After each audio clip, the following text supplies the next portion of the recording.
নমস্কার, জি 24 ঘন্টা আপনাদের সকলকে স্বাগত জানাই। চটপট 24 নিয়ে আমি আহেলি রয়েছে আপনাদের সঙ্গে। তবে শুরুতেই নিমতলা ঘাট এলাকায় একটু নজর রাখতে হচ্ছে, কারণ ভয়াবহ অগ্নিকাণ্ডের ঘটনা সেখানে ঘটেছে গতকাল রাতে। এই মুহূর্তে কি পরিস্থিতি? কিছুক্ষণ আগেও যখন তোমার সঙ্গে কথা হচ্ছিল তখনও আগুনের শিখা দেখতে পাওয়া যাচ্ছিল। আহেলি, তোমার সঙ্গে 1 ঘন্টা আগে কথা হচ্ছিল, তখন আগুন লাগার 5 ঘন্টা অতিক্রান্ত। এই মুহূর্তে আগুন লাগার 6 ঘন্টা অতিক্রান্ত।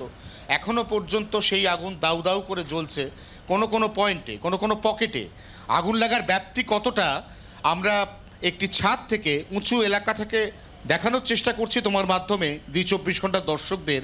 যেখানে দেখতে পাচ্ছি, যেখানে প্রথম আগুন লেগেছিল তার পাশে এই রাস্তা এবং ওই রাস্তা, অর্থাৎ মহর্ষি দেবেন্দ্রনাথ রোড এবং অপর প্রান্তে স্ট্র্যান্ড রোড, এই গোটা এলাকাটা মুহূর্তে কালো ধোঁয়ার কুণ্ডলিতে একেবারে ছেয়ে গিয়েছে। অর্থাৎ এখনও পর্যন্ত একাধিক পকেটে যে আগুন রয়ে গেছে সেটা কিন্তু এই ধোঁয়া থেকে পরিষ্কার। এবং এখান থেকে ধোঁয়ার যে দূরত্ব তা কম বেশি প্রায় 300 মিটার, অর্থাৎ একটা প্রায় 300-350 মিটার এলাকা জুড়ে 17টি এস্টাবলিশমেন্ট, সেগুলি একযোগে ক্ষতিগ্রস্ত হয়েছে। এতটাই বড়, এতটাই তীব্র ছিল আগুনের অভিঘাত। দমকলের ইঞ্জিনের সংখ্যা বাড়ানো হয়েছে। দমকলের ইঞ্জিন এই মুহূর্তে ঘটনাস্থলে 25টা। দমকলের ক্ষেত্রে যেটা সবথেকে বড় চ্যালেঞ্জিং সেটা হচ্ছে, যেখানে আগুন লেগেছে দুটি রাস্তা, এই দুটি রাস্তার দুপাশে হচ্ছে কমার্শিয়াল এস্টাবলিশমেন্ট, অর্থাৎ যেখানে স্ট্র্যান্ড রোড সেখানে প্রবেশ করতে হয় পোস্তা দিয়ে, এবং যেখানে মহর্ষি দেবেন্দ্রনাথ রোড সেখানে নিমতলা শ্মশানঘাট অথবা জোড়াবাগান কাঠগোলা দিয়ে প্রবেশ করতে হয়। এই দুটি রাস্তা যথেষ্ট জনবহুল, সেখানে প্রচুর দোকান বাজার এস্টাবলিশমেন্ট থাকে। অতএব দমকলের গাড়িগুলি একবার যেতে এবং একবার আসতে বেশ কিছুটা সময় লাগছে। তা সত্ত্বেও দমকল কর্মীরা 25টি ইঞ্জিন এই মুহূর্তে রাস্তার দুপ্রান্ত, অর্থাৎ আমার সামনে এখন যে রাস্তা মহর্ষি দেবেন্দ্রনাথ রোড, সেখানে প্রায় গোটা 10 ইঞ্জিন রয়েছে।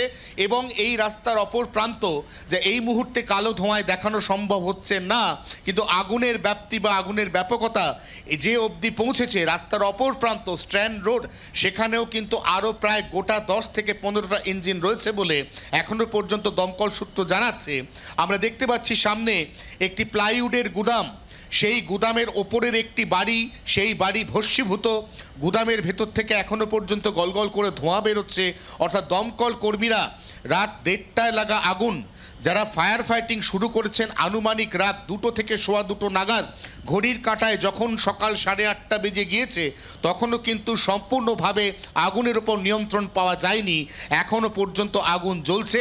দমকল কর্মীরা তার ওপর জল ছেটাচ্ছেন এবং সেই জলের তোড়ে আগুন কালো ধোঁয়াতে এই মুহূর্তে এই গোটা এলাকা, অর্থাৎ পোস্তা থেকে শুরু করে এখানে যে এমডি রোড মহর্ষি দেবেন্দ্রনাথ রোড, তার গোটা এলাকাটা এই মুহূর্তে কার্যত কালো ধোঁয়ায় ঢেকে গিয়েছে।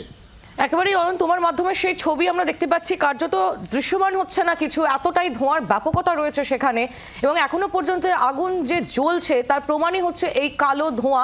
আগুনের নিয়ন্ত্রণ পাওয়ার চেষ্টা করছে দমকল কর্মীরা, এবং এখনো পর্যন্ত পাওয়া তথ্য অনুযায়ী আমাদের প্রতিনিধিও যেমনটা জানাচ্ছিলেন, দমকল ইঞ্জিনের সংখ্যা 20 থেকে বাড়িয়ে 25 করা হয়েছে এবং চেষ্টা করা হচ্ছে যত দ্রুততার সঙ্গে সম্ভব এই আগুনের নিয়ন্ত্রণ আনার। কিন্তু গতকাল রাতে যে আগুন লেগেছে সেই আগুনে এখনো পর্যন্ত সম্পূর্ণভাবে নিয়ন্ত্রণ আনতে পারেনি দমকল কর্মীরা। যুদ্ধকালীন তৎপরতায় সেখানে কাজ চলছে। বাংলার আওয়াজ, বাঙালির আবেগ, জি 24 ঘন্টা।